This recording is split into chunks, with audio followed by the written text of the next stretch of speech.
اعوذ باللہ من الشیطان الرجیم بسم اللہ الرحمن الرحیم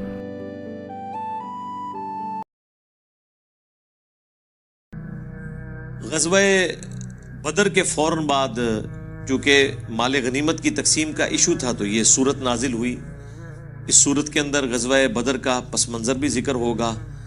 غزوہ بدر کے دوران جو کچھ مسلمانوں کی ڈھارس اللہ تعالیٰ نے بندھائی فرشتوں کے ذریعے مدد کر کے، نبی علیہ السلام کی دعا کی برکت سے کس طرح کافروں کے اوپر روب ڈالا، وہ سب کی سب چیزیں ڈسکس ہوں گی۔ اور چونکہ یہ باقاعدہ طور پر مسلمانوں کا پہلا غزوہ تھا، اس سے پہلے چھوٹے موٹے جو آپ سمجھ لیں جھڑپیں ہوئی ہیں، لیکن جو باقاعدہ پہلا غزوہ ہے وہ یہی غزوہ بدر ہے۔ اور سب سے آخری بات جو اس میں ضروری ہے وہ یہ ہے کہ نبی علیہ السلام کی دعوت ٹھکرانے کے سبب کفار مکہ پر جو اللہ تعالیٰ کا عذاب ہے وہ قتال کی شکل میں نازل ہوا، اور اس کا ذکر بھی سورہ توبہ میں آ جائے گا کہ اللہ تعالیٰ اے مسلمانوں تمہاری تلواروں کے ذریعے انہیں عذاب دے گا۔ اگلے رسولوں کا جب انکار ہوتا تھا تو اللہ تعالیٰ کی طرف سے غیبی عذاب آ جایا کرتے تھے، کبھی چنگھاڑ کا عذاب، کبھی طوفان کا عذاب، کبھی آسمان سے پتھر برسنے کا عذاب، کبھی سمندر میں غرق کیے جانے کا عذاب۔ یہ الٹیمیٹلی ہوتا تھا ہر رسول کے کیس میں، اینڈ پہ اہل ایمان بچا لیے جاتے تھے اور پیغمبروں کی مخالفت کرنے والے تباہ و برباد کر دیے جاتے تھے۔ تو ہمارے نبی علیہ السلام نے بھی تو 23 سال دعوت دی، اس کا بھی اینڈ رزلٹ نکلنا تھا کہ آپ کے مخالفین تباہ و برباد کیے جاتے۔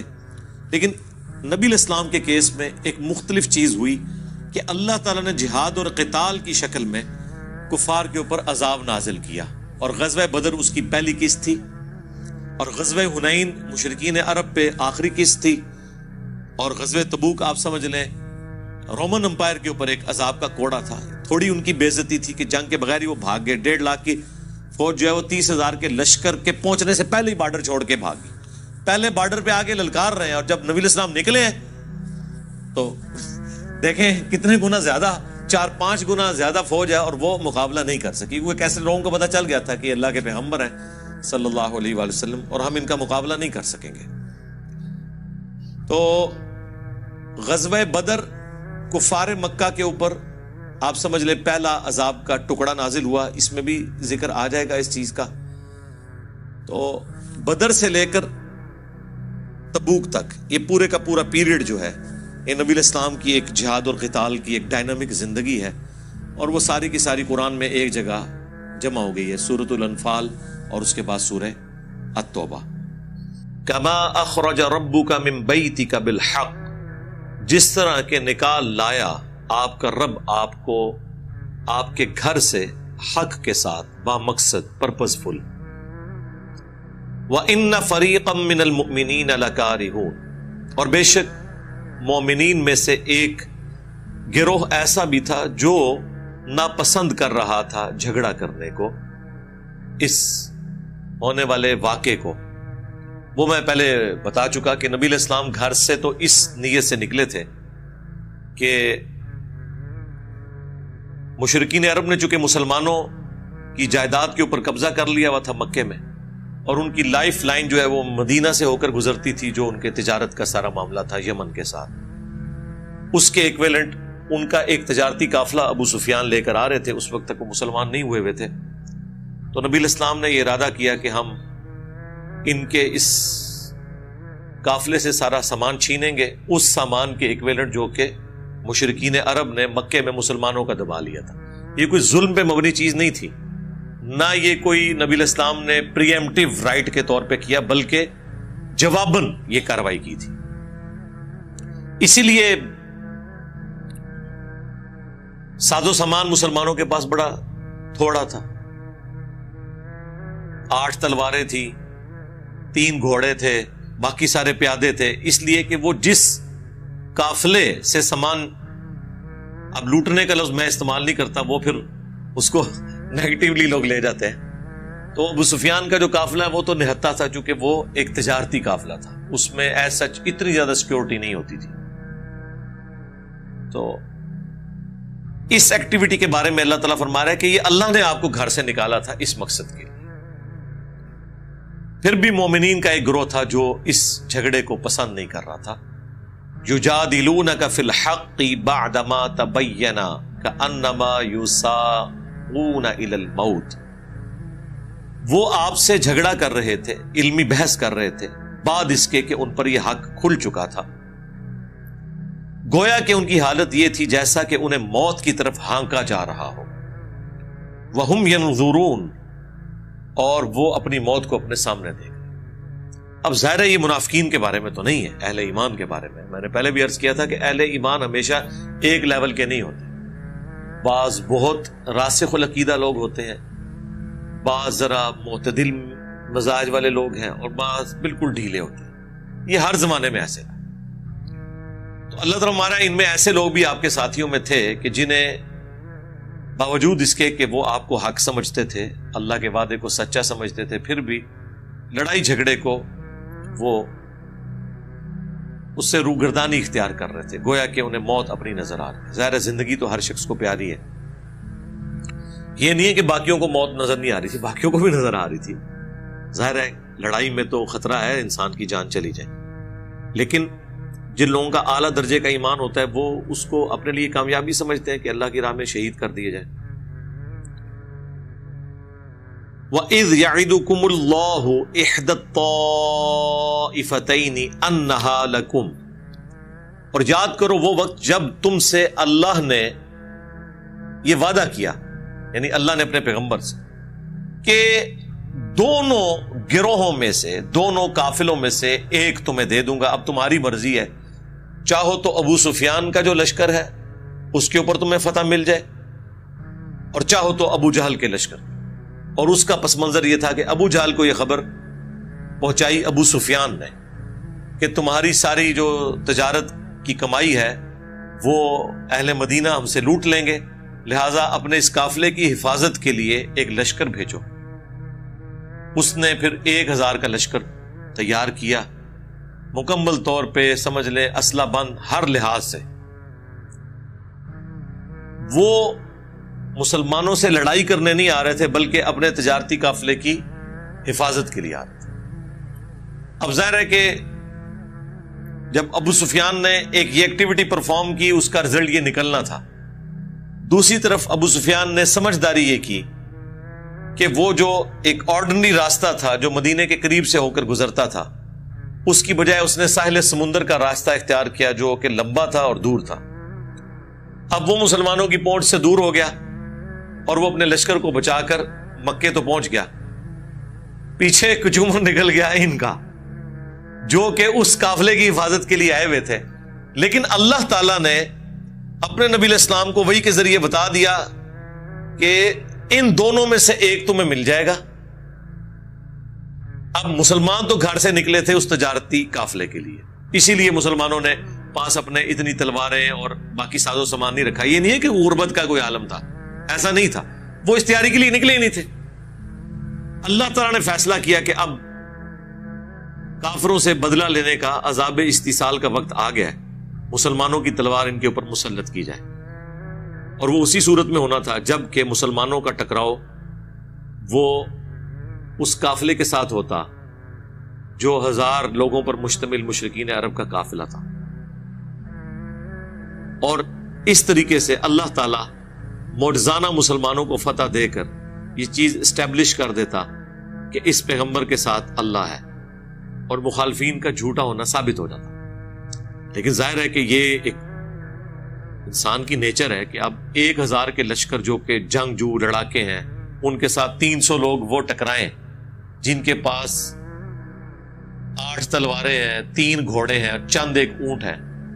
یعنی وہ 313 جو اصحاب بدر تھے, جو بخاری میں ہے کہ 300 سے تھوڑے سے اوپر تھے, یہ اتنے ہی تھے, صحیح بخاری میں آیا, جتنا کہ جالوت کے خلاف جنگ میں حضرت طالوت کے پاس تھے. اب نہتا تو نہیں لڑا جا سکتا, لیکن اللہ تعالیٰ نے اسے ایک معجزانہ ایک فتح بنانا تھا. تو اپنے نبی سے وعدہ کیا اللہ نے کہ دونوں میں سے ایک میں تمہیں دے دوں گا.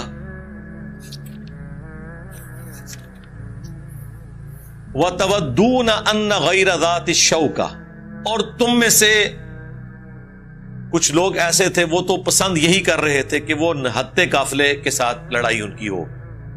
ظاہر ہے یہ عقل کا بھی تقاضا ہے, ہم بھی ہوتے تو یہی ہے. ویسے آپ جتنے مرضی نعرے مار لیں, ایک نیچرل چیز ہے کہ 300 لوگ ہیں اور تلواریں 8 ہیں, تو وہ تو اب آپ کو یہ جو آج کل لوگ کہانیاں کراتے ہیں کہ جی آپ دروشی پڑھ کے یا ذکر کر کے مسلط ہو جائے, تو وہ تو مسلمان بھی پریشان ہی تھے کہ یار اس طرح تو مقابلہ نہیں ہو سکتا. لیکن وہ اللہ تعالیٰ کا پلان یہ تھا کہ میں یہ جو بدر کا واقعہ ہے اس کو ایک معجزہ بناؤں گا, اور غزوہ بدر اللہ کا عذاب تھا کافروں پر. اسی وجہ سے یہ ریشو پروپورشن بہت ڈیفرنٹ رکھی گئی. اگر یہ برابر ہوتی تو وہ مسلمانوں کی بہادری بھی ہو سکتی تھی. اللہ تعالیٰ ٹوٹلی اس کو اپنے ساتھ منسوب کرنا چاہتا تھا کہ جو میں نے سورہ توبہ کی آیت نمبر 14 کے حوالے سے بتایا تھا نا کہ اگلی امتوں پر اللہ کا عذاب آتا تھا پیغمبروں کا انکار کرنے کے سبب, اس امت میں بھی عذاب آیا سورہ توبہ کی آیت نمبر 14 میں کہ اللہ تعالیٰ صحابہ اکرام کی تلواروں کو کافروں پر مسلط کرے گا. یہ عذاب استیصال تھا, ایکویلنٹ تھا اس عذاب کے جو کبھی چنگھاڑ کی شکل میں, کبھی سمندری طوفان کی شکل میں, کبھی آسمان سے پتھر برسنے کی شکل میں. ہمارے نبی علیہ السلام کا بھی تو انکار کیا تھا نا کافروں نے. ادھر بھی تو کوئی عذاب آنا چاہیے تھا. یہاں پہ عذاب سورہ توبہ کی آیت نمبر 14 میں ہے کہ ہم تمہاری تلواروں سے انہیں عذاب دیں گے. تو ظاہر تلواروں سے عذاب دیں گے, اگر دونوں طرف برابر ہوں تو پھر اللہ تعالیٰ کا تو اس حوالے سے کوئی معجزہ سامنے نہیں آئے گا. معجزہ اسی وقت ہوگا, اللہ کی نشانی اسی وقت ظاہر ہوگی جبکہ ایک طرف نہتے ہوں اور دوسری طرف پورے اسلحے کے ساتھ لیس لوگ ہوں اور جیت گئے جائے. یہ تو امپاسبل چیز ہے نا, سوائے اس کے کہ معجزہ ہو. تو یہ معجزہ ہی تھا. غزوہ بدر پہلی قسط تھی اللہ تعالیٰ کے عذاب استیصال کی, جس کے پیچھے آلموسٹ آپ سمجھ لیں نبی علیہ السلام کی 15 سال کی مبارک دعوت تھی جس کا انکار انہوں نے کیا. اور جو مکی قرآن 2/3 قرآن میں جو اتنی دھمکیاں آئی ہیں کہ اب دیکھیں نا قرآن میں کتنی دھمکیاں ہیں. مکی قرآن 2/3 ہے اور ہر صورت میں دھمکی ہے کہ اگر تم اس نبی پر ایمان نہیں لاؤ گے تو جس طرح قوم عاد پر سمود پر عذاب آیا تھا تم پر بھی آ جائے گا. تو آنا تھا نا. وہ کیسے آیا؟ تلوار کے ذریعے, قتال کے ذریعے. یہ قتال کی حکمت تھی. تو تم تو چاہتے تھے نہتے قافلے کی طرف جاؤ.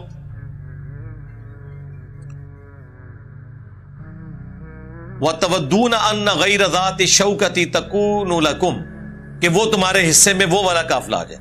وَيُرِيدُ اللَّهُ أَن يُحِقَّ الْحَقَّ بِكَلِمَاتِهِ, جبکہ اللہ کچھ اور چاہتا تھا. اللہ یہ چاہتا تھا کہ حق کا حق ہونا ثابت کر دے اپنے حکم کے مطابق. وَيَقْطَعَ دَابِرَ الْكَافِرِينَ, اور کافروں کی جڑ کاٹ کر رکھتے. تم جو سوچ رہے تھے وہ نیچرل تھا, لیکن اللہ کا پلان یہ تھا کہ تم نہتوں کے ذریعے ان کافروں کا کلا کما کر کے اللہ بتائے کہ یہ آگے عذاب. لِيُحِقَّ الْحَقَّ وَيُبْطِلَ الْبَاطِلَ, تاکہ اللہ تعالی ثابت کر دے حق کو اور مٹا دے باطل کو. وَلَوْ كَرِهَ الْمُجْرِمُونَ, چاہے مجرم لوگ اللہ کے نافرمان اس کا برا مانے. اِذْ تَسْتَغِيثُونَ رَبَّكُمْ, اور وہ وقت یاد کرو جب تم فریاد کرتے تھے اپنے رب سے. فَاسْتَجَابَ لَكُمْ, اور اس نے تمہاری دعا سن لی. یعنی نبی علیہ السلام دعا کر رہے تھے نا کہ بھئی اب اللہ کے نبی کو بھی تو نظر آ رہا تھا نا, نگاہ مار کے تو کچھ بھی نہیں ہونا تھا. اللہ کے نبی کو بھی نظر آ رہا تھا کہ بھئی 1000 کی فوج آ گئی ہے, ان کے پاس ساز و سامان بھی پورا ہے, یہ بالکل نہتے ہیں. اور بخاری میں تو اس درجے تک رسول اللہ نے دعا کی کہ حضرت ابوبکر نے کہا یا رسول اللہ بس کریں, آپ اس درجے تک. لیکن نبی علیہ السلام کو تو پتا تھا نا بھائی جس نے محنت کی ہوتی ہے اس ہیٹ کو وہی فیل کر سکتا ہے. اس میں تو یہاں تک الفاظ ہیں کہ اے اللہ اگر تو چاہتا ہے کہ قیامت تک تیری عبادت نہ ہو اس سرزمین میں تو پھر تو ان کو ہلاک کر دے, اور اگر تو چاہتا ہے کہ اسلام باقی رہے پھر تو نے آج مجھے فتح دینی ہے. تو سب سے زیادہ سٹیک پہ جو چیز لگی ہوئی تھی وہ نبی علیہ السلام کی محنت تھی نا. اتنی محنت سے آپ کا ٹوٹل سرمایہ زندگی کا وہ 300 لوگ تھے اور اب وہ نہتے ہیں اور سامنے سے 1000 کا لشکر. تو انسان کی یعنی عقل دنگ رہ جاتی ہے اس حوالے سے کہ کیسے ہو سکتا ہے, سوائے سے کہ اللہ کی طرف رجوع لایا جائے کہ اب تو نے ہمیں اس آزمائش میں ڈالا ہے تو اب تو نے ہمیں نکالنا بھی ہے. تو جب تم اپنے رب سے فریاد کر رہے تھے تو اس نے تمہاری فریاد سن لی. اور کیا سنی؟ انی ممدکم بألف من الملائکۃ مردفین, کہ یقیناً بے شک میں تمہاری مدد کرنے والا ہوں 1000 فرشتوں کے ذریعے جو پے در پے آنے والے ہوں گے، کتار در کتار اتریں گے. ادھر بھی 1000 کا لشکر تھا نا، تو یہاں بھی 1000 فرشتے آئیں گے. فرشتہ تو ایک بھی بہت تھا، لیکن یہ اللہ تعالیٰ نے فرشتوں کی جو تعداد مقرر کی نا، یہ مسلمانوں کی صرف تسلی کے لیے کہ ہوں پائی گنتی پوری ہوگی تو پاس یہی ذکر آ گیا. وَمَا جَعَلَ اللَّهُ إِلَّا بُشْرَى وَلِتَطْمَئِنَّ بِهِ قُلُوبُكُمْ. اور یہ جو فرشتوں کے اعتبار سے اللہ نے بشارت دی ہے نا تمہیں، اس کو بشارت بنایا ہے اور تمہارے دلوں کے اطمینان کا سبب. وَمَن نَّصْرُ إِلَّا مِنْ عِنْدِ اللَّهِ. اور مدد تو نہیں ہوتی مگر اللہ ہی کی طرف سے. فرشتہ ایک بھی نازل نہ ہو اللہ کے لیے کوئی مشکل ہے؟ ایک ٹورنیڈو چلا دے، ایک ریگستانی جھکڑ چلے تو مخالفین کو اکھاڑا جا سکتا تھا. اللہ کے پاس تو بے شمار آپشنز موجود ہیں. ان اللہ عزیز حکیم. بے شک اللہ تعالیٰ غالب ہے، حکمت والا. کمال کے الفاظ ہے یہ، اللہ تعالیٰ کے بڑے یونیک نام ہے اور یہ جوڑے کی شکل میں ہمیشہ آتے ہیں، العزیز اور الحکیم. عزیز کہتے ہیں غالب کو، چھایا ہوا، جس کے حکم کو کوئی ٹال نہیں سکتا، اور حکیم جو اپنے معاملات کو اپنی حکمت اور پلاننگ کے تحت لے کے چلتا ہے. یہ دونوں چیزیں مل کے ایک بیلنس کرتی ہیں کہ اللہ غالب تو اتنا ہے کہ اپنے مخالفین کا کچومر نکال کے رکھ، لیکن اس کی حکمت یہ ہے کہ ڈھیل دیتا ہے کہ شاید کوئی پلٹ آئے، فوراً پکڑتا نہیں ہے. حالانکہ عزیز ہے، ایسا چھایا ہوا ہے جب چاہے پکڑ لے، لیکن یہ جو اس کا ڈھیل دینا ہے اسے کوئی اس کی کمزوری نہ سمجھے، بلکہ یہ اس کی حکمت ہے.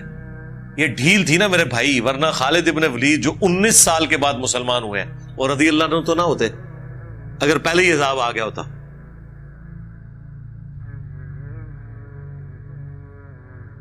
اذ یغشیکم النعاس امنۃ من. اور یاد کرو جب اللہ نے ڈھانپ دیا تمہیں غنودگی کے ساتھ. یعنی یہ جو انسان کے اوپر اونگ طاری ہوتی ہے نا، یہ پیس آف مائنڈ کی نشانی ہوتی ہے کہ انسان کے اوپر اس وقت سکون ہے. ورنہ آپ کو پتا ہے جب انسان پریشان ہو نیند اڑ جاتی ہے. یہ غنودگی آتی اس وقت ہے جب انسان ریلیکس فیل کرتا ہے. مثلا درس قرآن میں،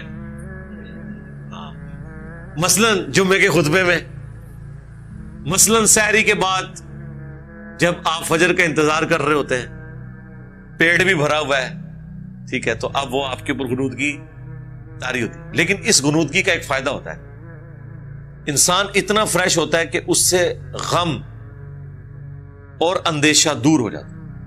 آپ دیکھتے ہیں کہ جب کسی گھر میں موت ہوتی ہے اس وقت جو اس اسپیسیفک وقت میں انسان کی حالت ہوتی ہے، جب تک وہ ایک دفعہ سو نہ لے انسان کا دماغ ریفریش نہیں ہوتا.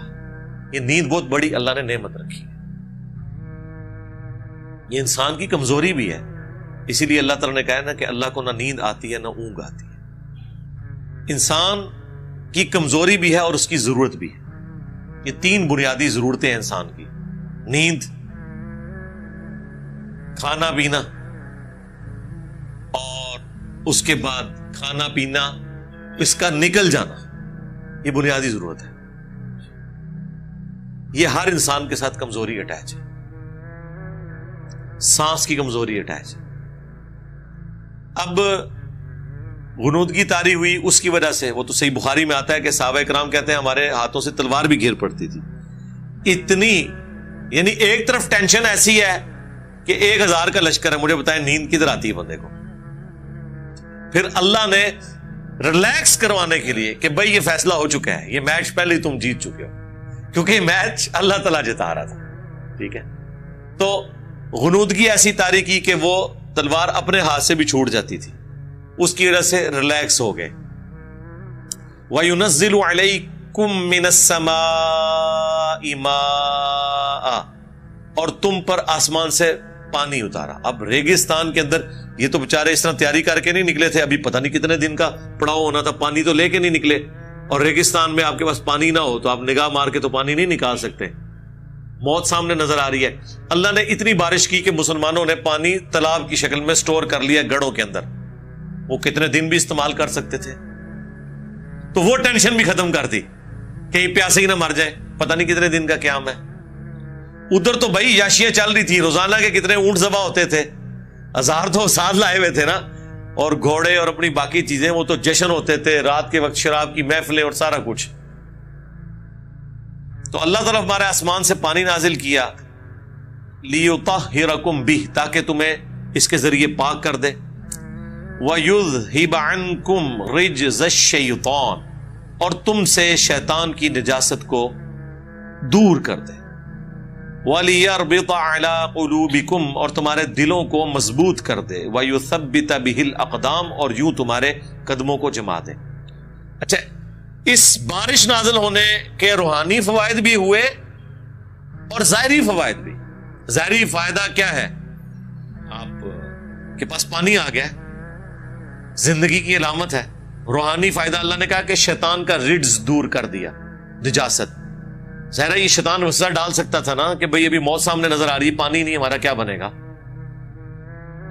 تو اللہ تعالیٰ نے اس کو کتنے ادبی انداز میں, کہ ویسے دنیا میں پانی گندگی دور کرنے کا ذریعہ بنتا ہے نا, آپ نے کپڑے پاک کرنے ہو, جسم پاک کرنا ہو. یہ وہ آسمان کا پانی نازل ہوا تھا جس نے نہ صرف ظاہری گندگی دور کی, بلکہ دل میں بھی جو شیطان کو گندگی ڈال سکتا تھا نا, وہ بھی دور کر دی کہ نہیں, پانی آ گیا تو اب موت نہیں ہے, ہمارے پاس ریسورسز موجود ہیں. ظاہری صفائی بھی کی اور باطن کی صفائی بھی کر دی. یہ ایسا پانی تھا, یہ اللہ کی طرف سے معجزانہ طور پہ بارش ہوئی. یہ بارش کوئی حادثاتی نہیں تھی, یہ بھی اللہ تعالیٰ کے پلان کا حصہ تھا کہ یہاں پہ پہنچیں گے, بارش کے ذریعے میں ان کے دلوں کو مضبوط کروں گا. نیند بھی طاری کی, بارش بھی بھیج دی. اذ یوحی ربک الی الملائکہ, اور یاد کرو وہ وقت جب تمہارے رب نے فرشتوں کو وحی کی, انی معکم, بے شک میں تمہارے ساتھ ہوں, فثبتوا الذین آمنوا, تو ایمان والوں کو ثابت قدم رکھنا اس جنگ کے اندر. تو ظاہر ہے وہ تسلی, بعض اصحاب نے تو فرشتوں کو دیکھا بھی, بعض نے آواز سنی. اور صحیح بخاری میں یہاں تک موجود ہے, حضرت جبرائیل علیہ السلام نبی علیہ السلام کے پاس حاضر ہوئے اور کہا کہ آپ کے ساتھیوں میں سب سے بلند درجے کے اصحاب کون سے ہیں؟ تو نبی علیہ السلام نے فرمایا جو بدر میں میرے ساتھ ہیں. تو حضرت جبرائیل نے کہا کہ ہم فرشتوں میں بھی سب سے افضل فرشتے وہ ہیں جو غزوہ بدر میں آپ کے ساتھ شریک ہوئے تھے. یعنی نبی علیہ السلام کی نسبت سے نہ صرف صحابہ کرام علیہم رضوان کا مرتبہ ہے اللہ کے حضور, بلکہ وہ فرشتے جو حضور کے ساتھ بدر میں شریک ہوئے, اللہ کے نزدیک تمام فرشتوں میں وہ فرشتے افضل ہیں. اصحاب بدر چاہے انسانوں میں ہو یا فرشتوں میں ہو, وہ اللہ تعالیٰ کے پسندیدہ ہے. تو اللہ تعالیٰ فرشتوں کو بھی تسلی دے رہا ہے کہ میں تمہارے ساتھ ہوں, مومنین کو ثابت قدم رکھنا. سألقی فی قلوب الذین کفروا الرعب, ان قریب میں کافروں کے دلوں میں رعب ڈال دوں گا. فاضربوا فوق الاعناق, تو تم مارو ان کی گردنوں کے اوپر. واضربوا منہم کل بنان, اور ان کے ہر جوڑ کے اوپر چوٹ لگاؤ. اب ویسے آپ یہ جملے صرف بیچ میں سے اٹھا لیں تو اور یہ پروپیگنڈا کرنا شروع کر دیں کہ جی یہ غفور الرحیم ہے اللہ تعالیٰ, کہ وہ کہہ رہے ہیں انہاں دی گردناں لاؤ, انہاں دے جوڑ پنو. ٹھیک ہے, کلپ تو کاٹا جا سکتا ہے نا اس میں سے بھی. تو کیا یہ پورے کے پورے قرآن میں سے یہ کلپ کاٹنا اور اس کلپ کی بنیاد پہ اللہ کی پرسنالٹی کو سمجھنا انصاف کا تقاضا ہوگا؟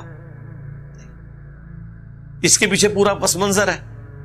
15 سال کی دعوت ہے, اتنی ڈھیل, اتنا سمجھانا, اس کے باوجود یہ بغاوت کہ وقت کے پیغمبر کو نہ صرف انہوں نے انکار کیا بلکہ ان کو اور ان کے جانثار ساتھیوں کو ہجرت کرنے پہ مجبور کر دیا اور ان کا ساز و سامان بھی قبضے میں کر لیا. بالکل نہتے بیچارے مدینہ شریف پہنچے, مواخات تو نبی علیہ السلام نے کروائی, لیکن وہ بھی کس لیول کی ہوگی؟ وہ بھی تو غریب لوگ ہی تھے جن کے ساتھ بھائی بھائی بنایا, سبسسٹنس لیول پہ ہی لائف گزار رہے تھے نا.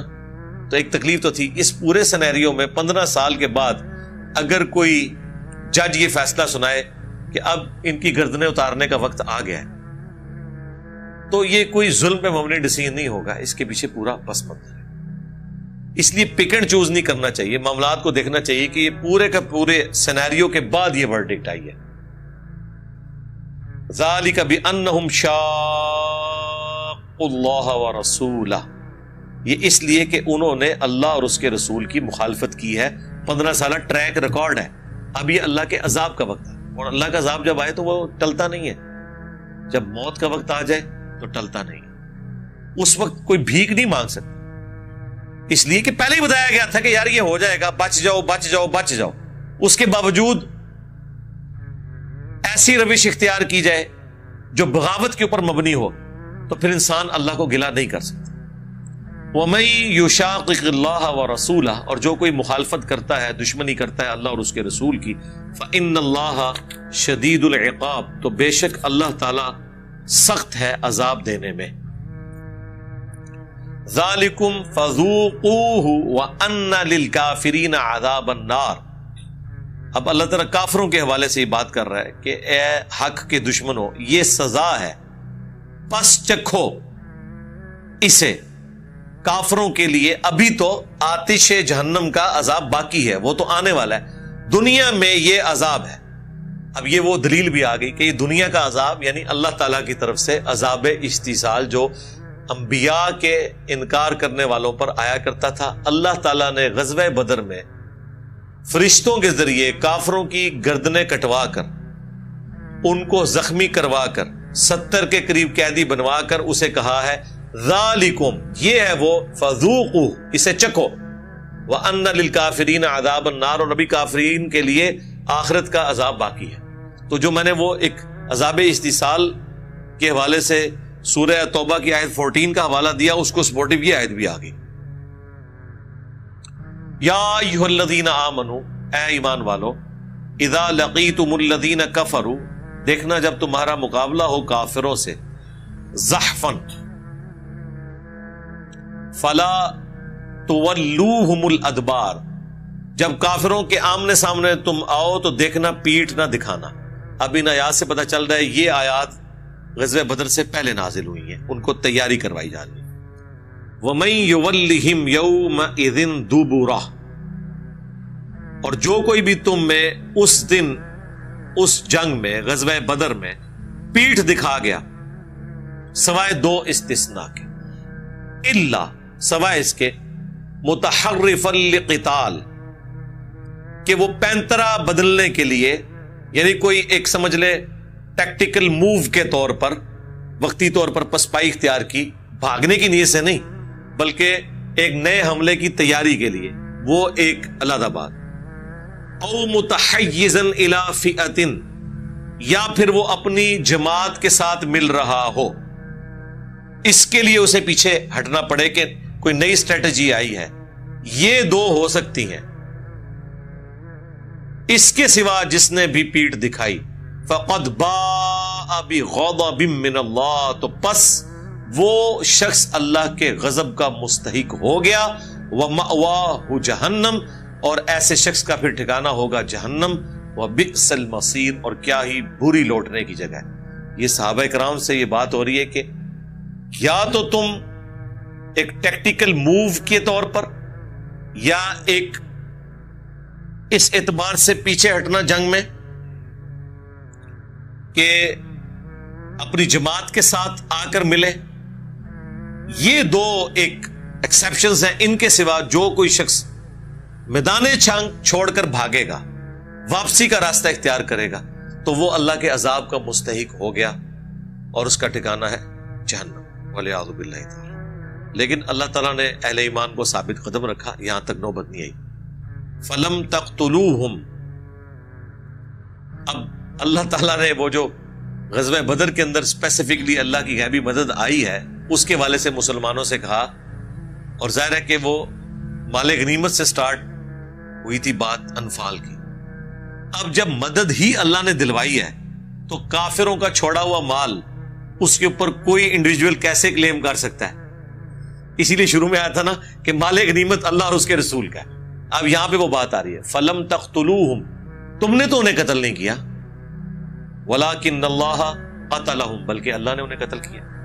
اور بھئی کئی صحابہ کے ہاتھ میں تو چھڑیاں تھیں، اب تلوار کے آگے چھڑی کیسے کام کرتی ہے؟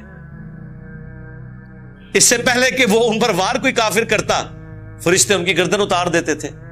لیکن یہ جو اس طرح کے واقعات ہیں، ان کو پکڑ کے آپ آج کل کسی کو کوئی کہانی نہ کروائیں پلیز، یہ کام نہ کریں. وہ ڈاکٹر اقبال کے شعروں تک ہی رہنے دیں آپ. ہاں، پریکٹیکل لائف میں ایسے نہیں ہوتا. یہ ایک اسپیسیفکلی نبی علیہ السلام کی دعوت کو اللہ نے غالب کرنا تھا. میرے بھائی اگر یہی کچھ ہونا ہوتا تو جنگ قادسیہ میں مسلمان جو ہیں وہ پرشین امپائر کے ہاتھیوں کے نیچے آ کے نہ کچلے جاتے. وہاں پہ بھی کوئی فرشتہ آتا اور ہاتھیوں کی ٹانگیں کاٹ دیتا. تو 8,500 مسلمان شہید ہوئے ہیں. 4 دن تک وہ جنگ جاری رہی قادسیہ کی. یرموک میں بھی سینکڑوں مسلمان شہید ہوئے ہیں، تب جا کے اللہ نے فتح دی ہے. تو یہ جو اسپیسیفکلی نبی علیہ السلام کی موجودگی میں جو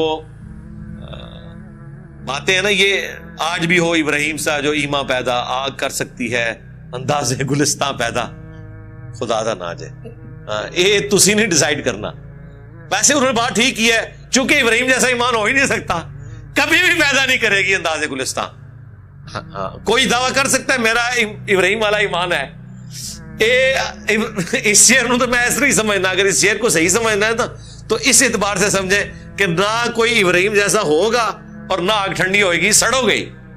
ہاں یہی مطلب ہے نا، اور کیا ہے. یہ جو معجزات انبیاء کے بارے میں رپورٹ ہوئے ہیں، یہ کوئی ایک ایکسٹراڈنری واقعات ہیں، ان کا انکار ہم نہیں کرتے. لیکن کہیں آپ کو یہ ترغیب نہیں دلائی گئی کہ اس کی بنیاد پہ یہ کریں. یہ پتہ ترغیب، اس کو ترغیب دلاتے ہیں، وہ ہے جرم. یہ اسی طریقے سے ہے کہ کوئی بخاری مسلم کی وہ حدیث کہ ایک فاحشہ عورت تھی، اس نے ایک کتے کو اپنے چمڑے کے موزے میں کنویں سے پانی نکال کر پلا دیا. اب مجھے بتائیں اس واقعے سے اگر کوئی یہ ثابت کرنے کی کوشش کرے کہ انسان کو فحاشی کے کام کرنے چاہیے اور اینڈ پہ ایک کتے کو پانی پلا دینا چاہیے تو بخشش ہو جائے گی، اس طرح کا بےہودہ معنی کوئی لے گا اس سے؟ مجھے بتائیں. تو ادھر یہ آپ کیوں اس طرح کے معنی لیتے ہیں کہ کوئی پیغمبر کے ساتھ کوئی ایکسٹراڈنری واقعہ ہوا؟ کہیں قرآن میں اللہ تعالیٰ نے کہا ہے کہ جو کوئی ایسا کرے گا ہم اس کے ساتھ یہی سلوک کریں گے. یعنی قرآن میں تو یہ کہیں نہیں آیا کہ اگر ابراہیم جیسے تم ہو جاؤ تو ہم تمہارے اوپر بھی نار کو گلزار کر دیں گے. اللہ کا دعویٰ ہی نہیں ہے یار. اللہ تو اپنے بندوں سے قربانیاں لیتا ہے، جب چاہے ظاہر فرما دے، یہ اس کا فیصلہ ہے، آپ نہیں ڈیسائیڈ کر سکتے.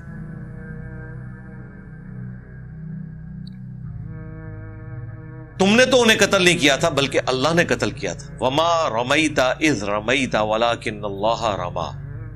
اور اے نبی، جو آپ نے وہ کنکریوں کی مٹھی بھر کر پھینکی تھی کافروں کی جانب، وہ آپ نے نہیں پھینکی تھی، وہ اللہ نے پھینکی تھی جبکہ آپ نے پھینکی تھی. یعنی رسول اللہ کے ہاتھ کو اللہ نے اپنا ہاتھ قرار دیا اس حوالے سے کہ نبی علیہ السلام اللہ کے ریپریزنٹیٹو ہیں. ویسے کوئی شخص یوں مٹھی بھرے اور یوں پھینکے 10-15 فٹ سے زیادہ تو کوئی دور تھرو پھینک ہی نہیں سکتا. چہ جائے کہ سامنے کافروں کا لشکر اتنی دور ان کی آنکھوں میں جا کے پڑے اور ان پہ مسلمانوں کا رعب طاری ہو جائے. تو غزوہ بدر کے موقع پر یہ واقعہ ہوا. اسی طرح کا ایک واقعہ غزوہ حنین کے موقع پر بھی ہوا ہے، وہ صحیح مسلم میں رپورٹ ہوا ہے، جہاں پر 12,000 کا لشکر، صرف تکبرانہ جملے نکل گئے چند اصحاب کے منہ سے کہ ہم بدر میں تو 313 تھے، غالب آئے تھے، آج ہم قبیلہ حوازن سے زیادہ ہیں. 12,000 کا لشکر، اور اللہ تعالیٰ فرما رہا ہے پھر تمہیں بھاگنے کی جگہ بھی نہیں ملی، صرف 80 بندے حضور کے ساتھ رہ گئے. صحیح بخاری میں آتا ہے 12,000 کا لشکر. اتنی بھگدڑ مچی، وہ کافی تیر ان کے نشانوں پہ لگتے تھے قبیلہ حوازن کے. اور یہ مشرکین عرب کے خلاف آخری جنگ تھی غزوہ حنین، جو فتح مکہ کے بھی 3-4 مہینے بعد ہوئی. وہاں پہ نبی علیہ السلام، پھر مسلم شریف میں آتا ہے، بخاری میں بھی ہے، مسلم میں ڈیٹیل کے ساتھ ہے. اب رجز پڑھتے ہوئے آگے گئے، انا النبی لا کذب انا ابن عبد المطلب، میں نبی ہوں، اس میں کوئی جھوٹی بات نہیں ہے، میں عبد المطلب کا بیٹا ہوں. اور پھر آپ نے یوں مٹھی بھر کے ان کی طرف بھیجی، اور اللہ تعالیٰ کے محبوب صلی اللہ علیہ وآلہ وسلم کی مبارک زبان سے یہ الفاظ نکلے گئے، ان کے چہرے جھلس گئے اور پیٹ پھیر کے یہ بھاگ گئے. اور وہ ایسا ہی ہوا. پھر وہ اللہ تعالیٰ نے ایک معجزہ ظاہر کیا. تو یہ دو مواقع پہ ہوا ہے، بدر میں بھی اور حنین میں. وَلِيُبْلِيَ الْمُؤْمِنِينَ مِنْهُ بَلَاءً حَسَنًا، تاکہ احسان فرمائے مومنین پر اللہ تعالیٰ اپنی طرف سے بہترین احسان.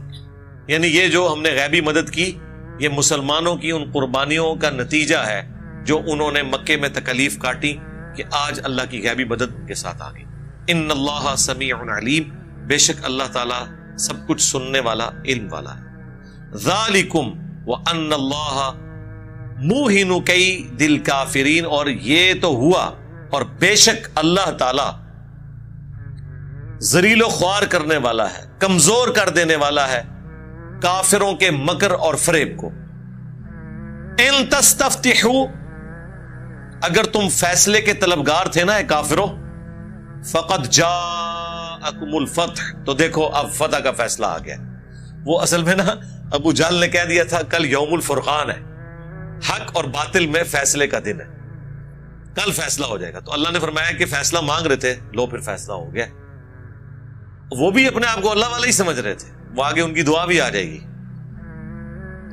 وَإِن تَنْتَهُوا فَهُوَ خَيْرٌ لَكُمْ، اور اگر تم اب بھی باز آ جاؤ تو تمہارے لیے بہتر ہے. وَإِن تَعُودُوا نَعُدْ، اور اگر پھر شرارت کرو گے ہم بھی پھر اسی طریقے سے بدلہ لیں گے. اور وہ باز نہیں ہے تو احد میں اللہ نے پھر دوبارہ سے ان کے ساتھ یہ کیا. وہ تو مسلمانوں کی لغزش کی وجہ سے وہ فتح شکست میں بدلی، ادروائز فتح تو وہاں بھی ہو گئی تھی، وہ چھوڑ کے بھاگ گئے تھے. اللہ نے اپنا وعدہ پورا کر دیا تھا جو سورہ آل عمران میں ہم پڑھ چکے ہیں. وَلَن تُغْنِيَ عَنْكُمْ فِئَتُكُمْ شَيْئًا وَلَوْ كَثُرَتْ، اور جب اللہ تعالیٰ کی طرف سے عذاب آنا ہے تو پھر کیا حال ہوگا کہ تمہیں کوئی فائدہ نہیں پہنچائے گی تمہاری جماعت، خواہ کتنی ہی زیادہ کثرت میں ہو. جب اللہ فیصلہ کر لے گا، ویسے تو اللہ نے کر کے دکھا دیا کہ ادھر 1000 کی جماعت تھی، سامنے 313 تھے، آندہ بھی جو مرضی کر لو، اس سے بڑی فوج لے آؤ، اللہ تعالیٰ تمہیں ذلیل و خوار کرے گا. وَأَنَّ اللَّهَ مَعَ الْمُؤْمِنِينَ، اور بے شک یہ کہ اللہ تعالیٰ مومنین کے ساتھ ہے.